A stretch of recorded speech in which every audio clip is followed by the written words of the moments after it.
और इस वक्त जो इस वक्त जोर है वॉशिंगटन डीसी में उन्हीं टेक्नोक्रेट्स का है, उन्हीं तालीम याफ्ता लोगों का है, चाहे वो इंडियन इंस्टीट्यूट ऑफ टेक्नोलॉजी से पढ़े हों। बात की जाए, अगर अल्लाह ना करे कश्मीर जाता है, फिर तो पाकिस्तान पूरा जाता है ना।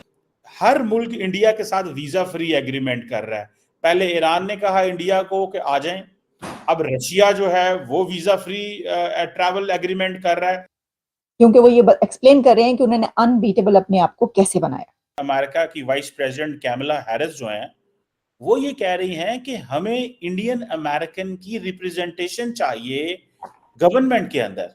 कहा है कि इंडियंस को ज्यादा इलेक्शन लड़ना चाहिए। कह रहे कि थर्ड टर्म में मोदी को आने दें और 6 महीने के अंदर अंदर जो है ना हम पाकिस्तान से कश्मीर ले लेंगे। अमेरिका की वाइस प्रेसिडेंट कैमला हैरिस जो हैं वो ये कह रही हैं कि हमें इंडियन अमेरिकन की रिप्रेजेंटेशन चाहिए गवर्नमेंट के अंदर।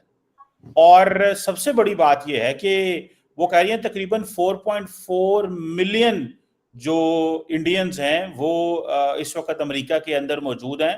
तार साहब, अमेरिका क्यों चाहता है कि इंडियंस जो हैं वो आके रिप्रेजेंट करें? क्या वो इतना डोमिनेट कर चुके हैं? और दूसरा, तार साहब हमें ये भी बताएं कि हर मुल्क इंडिया के साथ वीजा फ्री एग्रीमेंट कर रहा है। पहले ईरान ने कहा इंडिया को कि आ जाएं, अब रशिया जो है वो वीजा फ्री ट्रैवल एग्रीमेंट कर रहा है। हमारे पास पाबंदियां हैं, हमारे यूएई भी वीजे बंद कर देता है, हमारे बाकी ममालिक भी वीजे बंद कर देते हैं। जरा इस पर भी रोशनी डालें कि हम क्यों वीजा फ्री एक्सेस नहीं ले पा रहे, जबकि इंडिया तो हर आए रोज दूसरे किसी मुल्क से वीजा फ्री एक्सेस ले रहा है। आप रशिया पहुंच गए, तार साहब आप यूरोप पहुंच गए। उन्होंने कहा है कि इंडियंस को ज्यादा इलेक्शन लड़ना चाहिए। 535 मेंबर हैं कांग्रेस में, उनमें सिर्फ 5 हैं। 55% जो उनकी पॉपुलेशन है बढ़ चुकी है और चाइनीज को क्रॉस कर चुके हैं। चाइनीज से ज्यादा है इस वक्त इंडियन यहाँ पे। तो इस वक्त मैं जिस तरह मुसलसल कहता हूँ, डिफरेंस मेजर ये है कि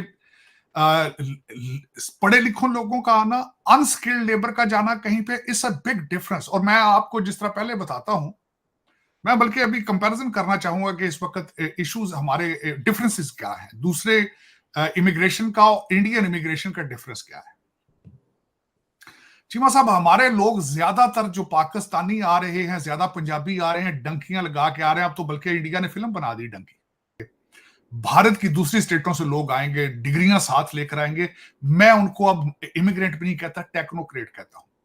और इस वक्त जो इस वक्त जोर है वॉशिंगटन डीसी में उन्हीं टेक्नोक्रेट्स का है, उन्हीं तालीम याफ्ता लोगों का है, चाहे वो इंडियन इंस्टीट्यूट ऑफ टेक्नोलॉजी से पढ़े हों या फिर यहाँ एज ए स्टूडेंट आए हों और उन्होंने कंप्यूटर साइंस में पढ़ा हो, उन्होंने दूसरे साइंस सब्जेक्ट में पढ़ा हो, स्टेम सब्जेक्ट में पढ़ा हो।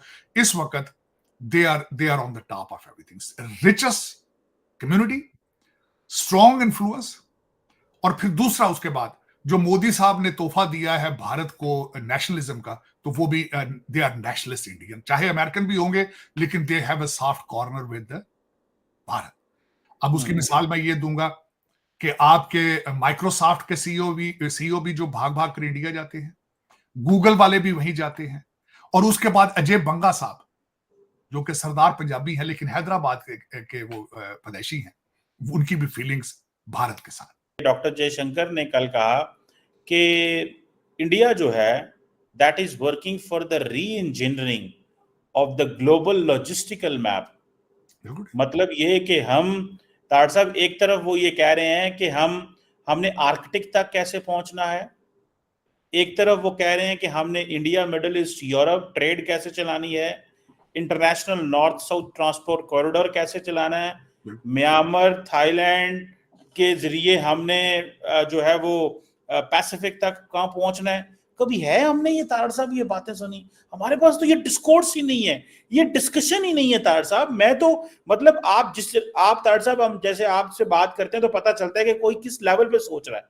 हमारे यहाँ पे कोई लेवल ही कोई नहीं है। चीमा साहब, आपकी जब हाईएस्ट लेवल का जो बंदा पाकिस्तान को चला रहा है उसकी औकात दुबई के 2 फ्लैटों से आगे ना हो, आप आर्कटिक के स्पेलिंग ना आते हो आपको, फिर क्यों जाए, कहां जाएंगे आप? कर रहे हैं, ओपननेस की बात कर रहे हैं। हमारे ईरान ने उनके लिए वीजा फ्री एंट्री कर दी, हमारे लिए तो कहीं वीजा ऑन अराइवल नहीं है। चीमा साहब, आपके बच्चे, आपके ये लौंडे लपाड़े आवारा जो है सारा दिन उर्दू में ट्वीट करते हैं, सिर्फ एक काम कभी शुरू कर दें कि इंडियन में सिद्धू मूसेवाला के भी सुने, इसको भी सुने, मैं कहता हूँ मैं ना सुने, मैं मना नहीं करता, इंडियन फिल्में भी देखें। अगर खबरें उनके साथ सुनना शुरू कर दें, उनको तरक्की उनके बारे में पढ़ना शुरू कर दें, तो उससे भी बड़ा आराम आ जाएगा आपको, लेकिन वो नहीं करती। वो अगर आईटी की, इकोनॉमी की उनकी तरह बातें सुने तो जारी बात है वो बहुत तेजी से बात हो रही है। बल्कि आईएमएफ और बाकी इदारे तो ये कह रहे हैं कि 2025 में वो चौथी बड़ी इकोनॉमी बन जाएंगे, वो जापान को भी क्रॉस कर देंगे, जर्मनी को क्रॉस कर देंगे। लेट्स सी तार साहब हमारा क्या मुस्तकबिल है। आज चीमा साहब, बल्कि आज मोदी साहब आज इंटरव्यू दे रहे थे, अभी मैं आप आने से पहले मैं सुन रहा था इंटरव्यू में, आधा सुना उनका इंटरव्यू। जिस तरीके से उन्होंने ब्यूरोक्रेसी को रिफॉर्म किया है, जिस तरीके से उनसे क्वेश्चन किए गए करप्शन पे, किस तरीके से मेरिट पे भर्तियां शुरू की गई हैं, लेकिन वो आपके ब्यूरोक्रेट और आपका लौंडा लपाड़ा उसके प्रोग्राम में फिट नहीं आती चीजें सुनना, वो नहीं सुनना पसंद करते। सब इंफ्रास्ट्रक्चर, सड़कों का जाल, हाईवेज का। और मैं जब उत्तर प्रदेश में जब मैं आ रहा था, 5 वहां पे एयरपोर्ट नए बन रहे हैं, 5 नए एयरपोर्ट।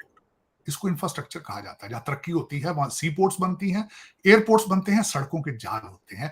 और जो मिडिल क्लास, जो मिडिल एज और मिडिल क्लास होती है, वो तालीम याफ्ता होती है, एपेटाइट होता है ग्रो करने का, और नेशनलिज्म होता है। This is the total MBA 101। लेकिन इसमें कि जो स्टार्ट होता है इसका, इस रिपोर्ट का, उसमें वो कहते हैं कि जो इंडिया का इलेक्शन है, द बिगेस्ट इलेक्शन एवर, दुनिया का सबसे बड़ा ये इलेक्शन है, and it's likely to be democratic, free and fair election, but everyone knows who is going to win. उनका ये कहना है कि सबको ये पता है कि कौन जीतेगा या कौन जीतने वाला है। अच्छा, फिर इसमें उन्होंने ना सिर्फ ये कि इंडिया में रहने वाले जो लोग हैं उनसे बातचीत की है और उनसे पूछा है उनका क्या कहना है, बल्कि इसमें उन्होंने कुछ एक ऑथर और एक सीनियर एनालिस्ट को लिया है और उनसे भी बात की है कि वो जरा तज्जिया करें, वो बताएं कि ये क्या है, क्या फिनोमेना है ये जो मोदी का फिनोमेना है। तो जैसा मैंने आपको कहा कि उसका रिजल्ट यही निकला कि दिस इज हिम। पूरी दुनिया में इंडिया ही सिर्फ ऐसा देश है जो अमेरिका और रशिया दोनों के साथ बहुत ही अच्छे संबंध रखता है, और इसका मेन कारण है भारतीय डायस्पोरा और भारत की फॉरेन पॉलिसी। भारत की फॉरेन पॉलिसी ने बहुत ही अच्छे ढंग से दोनों ही बड़ी शक्तियों को बैलेंस करा हुआ है, और ये काम आसान नहीं होता किसी भी देश के लिए। अगर बात करें अमेरिका के अंदर इंडियन डायस्पोरा की, तो इंडियन सबसे रिचेस्ट और सबसे ज़्यादा एजुकेटेड अमेरिकन्स हैं और काफ़ी प्रोमिनेंट पोजीशंस पर भी पहुंच चुके हैं। अमेरिका की वाइस प्रेसिडेंट कमला हैरिस का कहना है कि इंडियंस को बहुत ज़्यादा यहाँ पर चुनाव लड़ने चाहिए और अपना रिप्रेजेंटेशन करना चाहिए, क्योंकि इस वक्त पॉलिटिक्स में बहुत ही कम इंडियंस हैं। और अगर बात करें रशिया की, तो क्योंकि रशिया का पॉलिटिकल सिस्टम इतना ओपन नहीं है, इसलिए वहाँ पर इंडियंस बहुत ही प्रोमिनेंट पोजीशन पर नहीं है पॉलिटिकली। लेकिन बावजूद इसके इंडियन डायस्पोरा रशिया के अंदर भी बहुत अच्छा कर रहा है, और रशिया और भारत के संबंध अमेरिका भारत के संबंध से भी ज़्यादा पुराने हैं। USSR के साथ भारत की बहुत ही अच्छी दोस्ती थी, और इसी का नतीजा है कि आज भी रशिया के साथ भारत के बहुत ही अच्छे संबंध हैं।